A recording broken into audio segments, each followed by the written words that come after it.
Well, welcome everyone. Um, we are a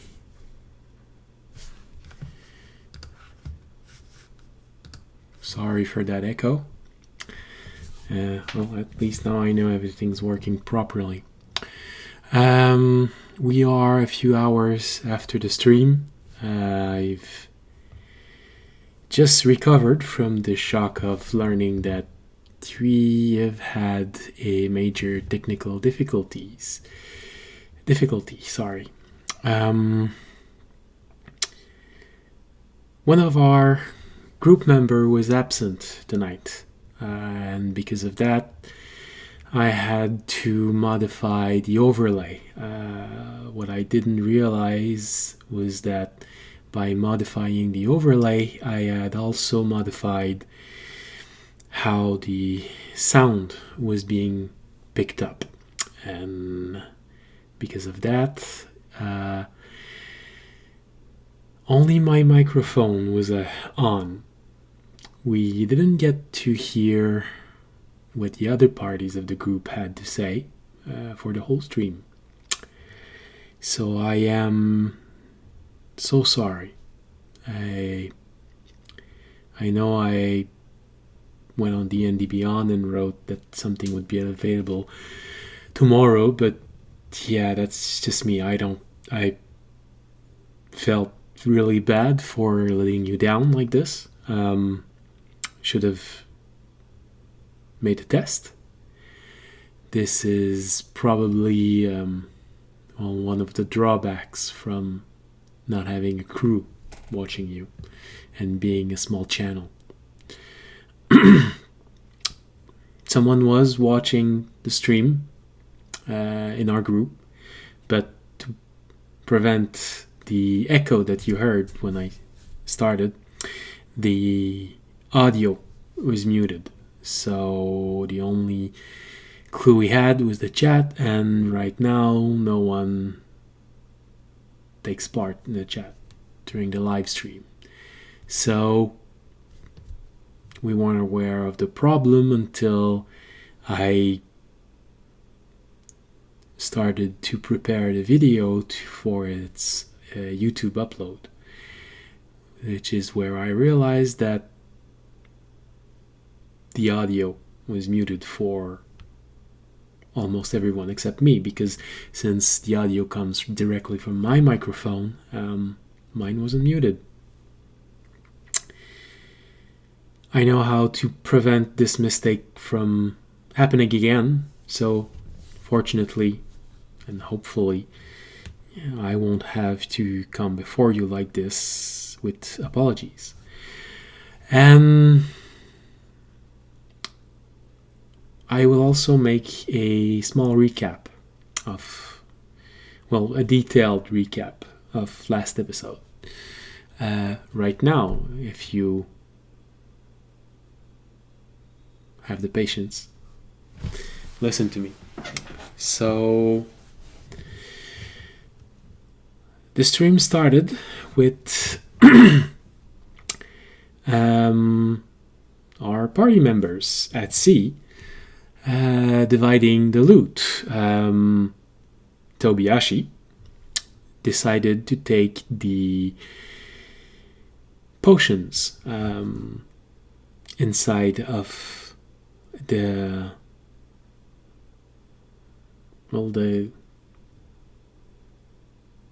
satchel of potion that was in the treasure hoard that they found. Inside there were 4 common healing potion and 2 greater healing potion. As for audience, he decided to take the longsword, which had faint runes inscribed on it, and also engravings of dragons near the crossguard, which is the factor which tipped the balance in favor of the sword, or so the audience say.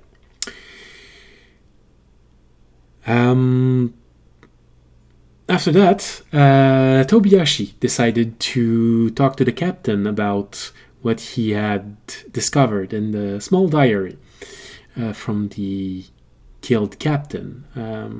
The captain of the ship invited him to his cabin an hour later to discuss this around a glass of alcohol, which was revealed to be Kodrakt, which is an alcohol made from the mistletoe fruit. While Tobiyashi was waiting for this meeting, he did go down below to, inspect the ship and find audience. On his way, he found Grim, which was actually looking for him. And, Grim being Grim, he didn't really have much to say that was excessively important. And,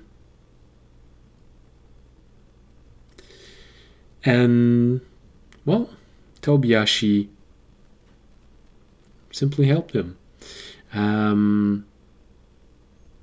Told him not to go disturb the priestess, which he a few moments ago learned that she was meditating in front of the crystal governing the ship to figure out more about what the ship was.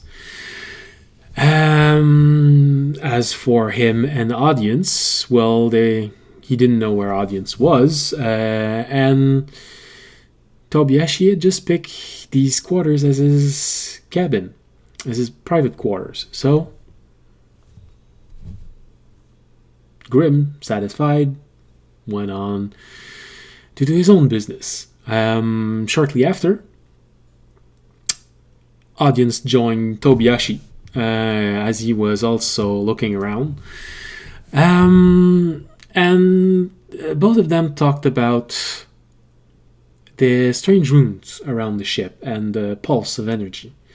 Tobiyashi revealed to audience that the pulses reminded him of a circulatory system on a beast. So the ship was most likely alive. He did try to figure out if the ship was more than alive, but unfortunately rolled too low in the perception roll and was unable to find any more information.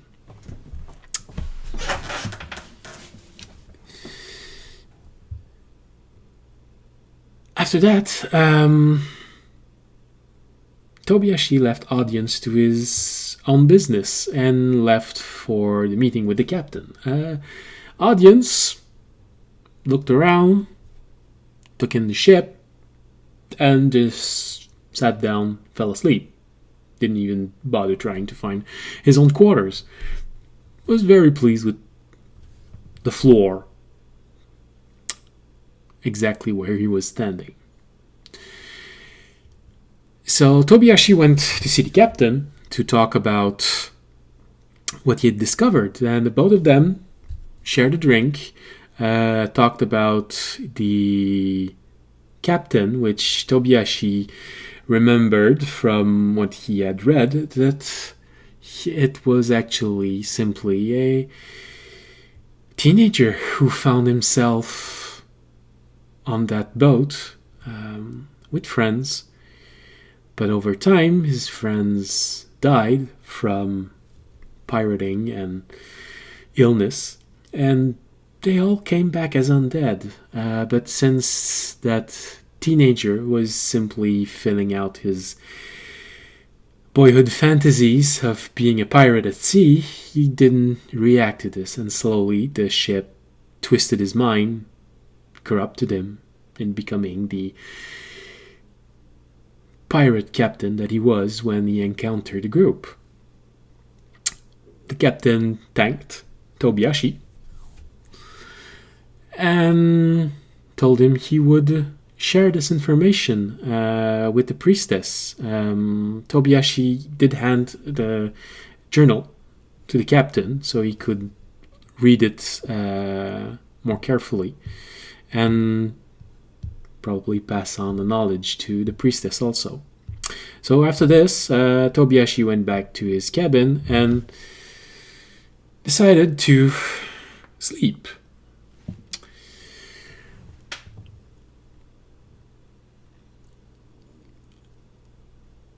When the next time Tobiashi and Audience had a chance to talk, they decided, which was next morning, Tobiashi decided to talk to Audience about his draconic religion, the dragon that he was following. Just wanted to learn more. And Audience revealed actually quite a lot. All of his reverence toward dragons. A bit about his own history and the dragon that chose him. Audience was a bit suspicious and asked more about that dragon and what dragon were, because he'd never encountered one.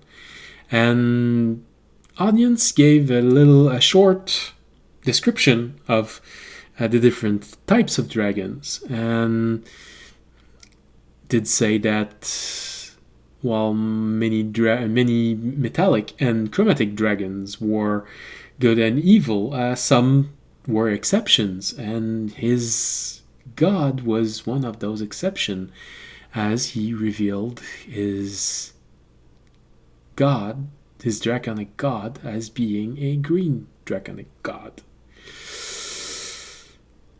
Unfortunately, Tobiashi didn't remember much about dragon, but enough to be suspicious, as he believes that chromatic dragons are usually evil dragons.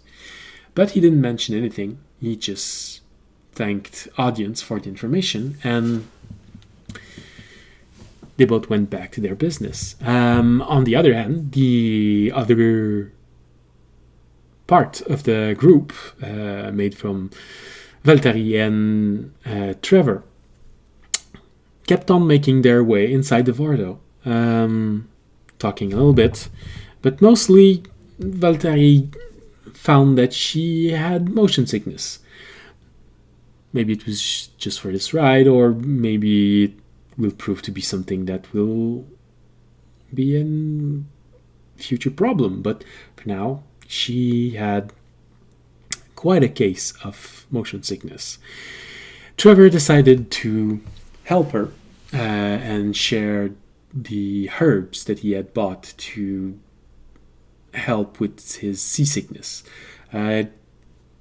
Asked Bob, the elemental, to help him make the tea. And he did. It mostly worked. The tea helped Valtteri not to feel a need to empty the content of her stomach immediately. She still felt ill, but, well, at least that was avoided. After a little while, the Vardo stopped because the horse had been walking for almost 24 hours and they were tired. So Diviner and Tassia offered Trevor and Valtteri to join her outside, where Trevor asked a favor of Antasia to, well, lend him a few magical objects that he found inside the Vardo, mainly the goggles that were watching him all the time he was there. He also confessed of trying to identify the goggles, and also took for himself the lesson that trying to identify a magical object while surrounded by magical object inside a moving magical object with most of those magical objects being shielded in some way, was not a good idea and a very efficient way to get a headache.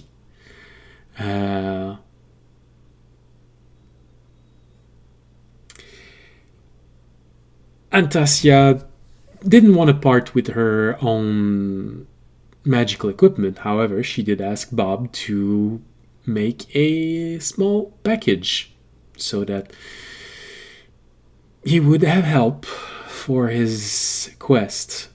She did admit that she did not trust him fully, so this is why she didn't want to lend him magical equipment. But, Trevor found that it was probably a good step in the right direction, since she did offer him a little package to help him and a few advice. While outside, Trevor got attacked by the pseudo dragon, throwing acorns at him. Always from his invisible vantage point. And he decided to help Bob look for stones, while Valtteri was appeasing herself, taking care of the horse once again. So, after a while, Trevor found more than one rock that Bob was looking for. However, he did keep one of the rock for himself, as he found that it looked a bit like Tao, his owl, his familiar owl. But the rest, he handed it to Bob, and also in the process learned that sometime when you find small pieces of marble lying on the road, they can be what comes out of the other end of a earth elemental. So yeah, interesting thing to keep in mind when you take stones from the road. But that's about all that was for him, for Trevor and Valtteri. They both got back inside Vardo and they left for the city, the port city.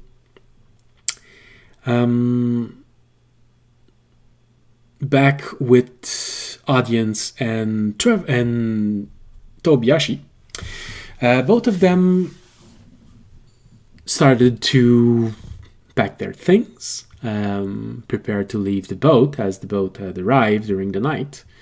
They met with Grim in the corridor, who was actually looking for them, or waiting for them. They asked him if he wanted to join, but the captain actually offered him a job, so he decided to stay because, to his great surprise, the captain offered him to take care of the livestock. And from the point of view of poor little Grim, well, he felt a bit bad because he actually thought he was scamming the captain, because the captain was offering him money to take care of harmless livestock. Audience and Tobiyashi reassured him that, well, while most of the time you should always tell the truth, for this time it probably was okay. They asked him for advice, and he gave them ancient advice that he had been given himself, which was to always change your underwear every day. And he shared the information that he'd solved that problem by not wearing underwear. And showed audience and Tobiashi what he meant by lifting his tunic, revealing that he didn't wear pants or underwear. And so Tobiashi and audience decided that the encounter should end here. Thanked him again, and they left. On their way out, they met up with the captain, thanked him for all his help. Captain also thanked them for their help. Asked for advice, help, anyway, as they left. The priestess did offer advice, which audience felt was oddly aimed at him, saying that when you find a magical object, to not try to destroy it if you don't know what it is. So yeah, sort of felt that it was really aimed at him. As for Tobiashi, he received a small symbol of the priestess deity, saying that if he ever needed help and there was a temple of her deity, he could just show them this symbol embroidered on a piece of cloth, and he would at least find shelter. Both thanked the priestess, and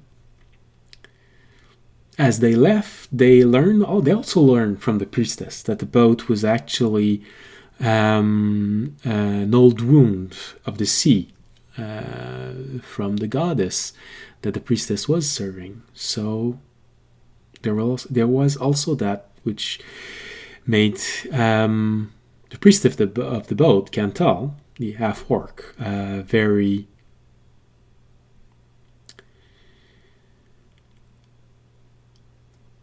I'm sorry, I can't find the word. I don't know why. Well, it pleased her and her god. The word will probably come back to me in a few minutes, but, because I need it now, it just decided not to come. And it is very late. So,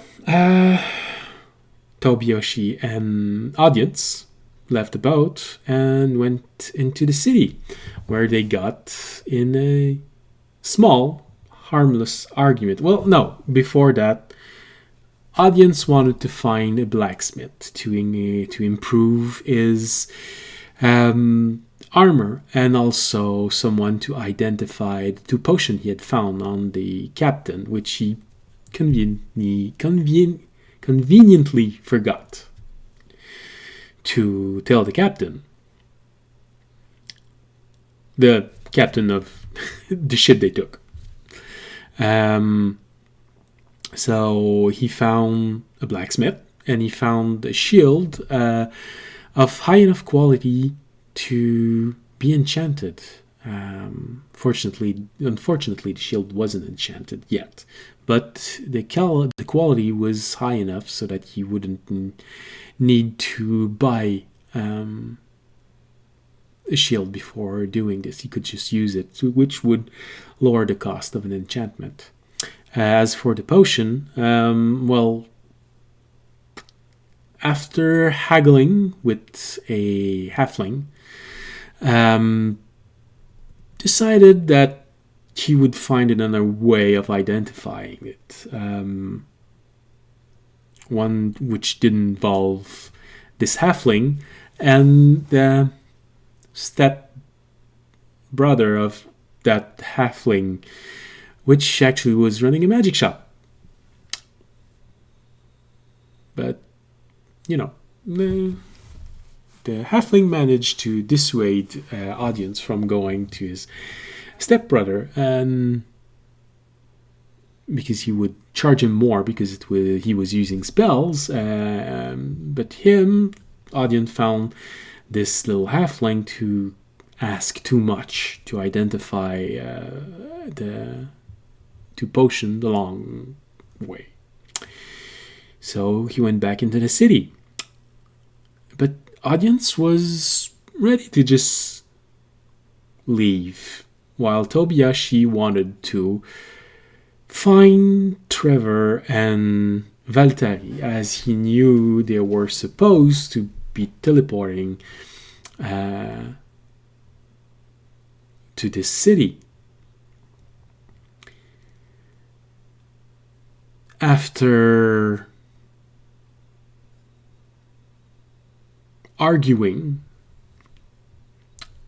each for their own idea, a compromise was reached. Tobiyashi accepted to help audience preach about his deity, and audience would take the time to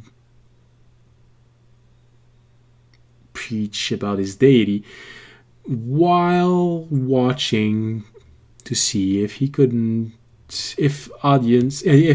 Trevor and Valtteri wouldn't find them. So, more or less a win on each side. As for Trevor and Valtteri, they got a little package from Bob and Antasia as they left Vardo, which contained two common potion of healing and an inkwell, which when used could instantaneously transcribe what was written on a page, on a second page, placed on top of it, just by using a few drops of the ink inside the inkwell. The inkwell could also be used to transcribe a magic scroll, but by using a lot more ink, and so a bit wasting it, but also not, as it would reduce the cost of transcribing a spell.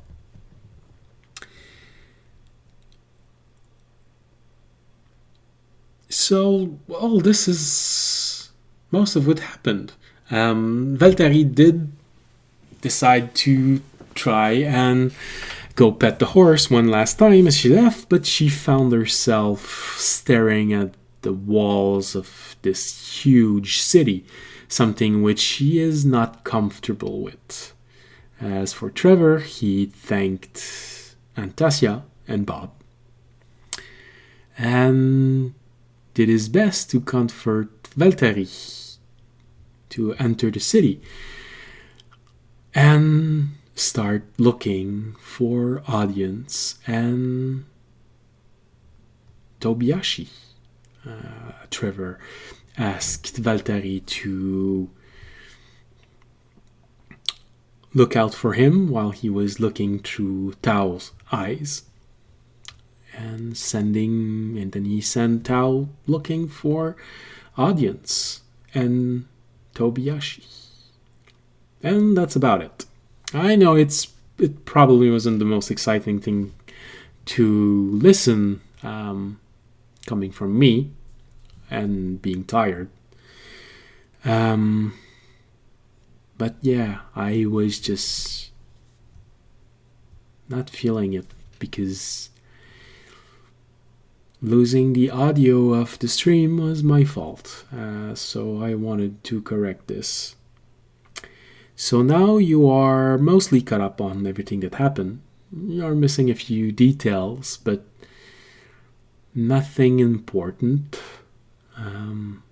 Might be missing a few laughs and a few funny situation, but you have the recap of the episode, and I hope we'll see you again next Wednesday when all party members will be there, which means no problem with the audio. And again, I am so sorry. well, good night, and I really do hope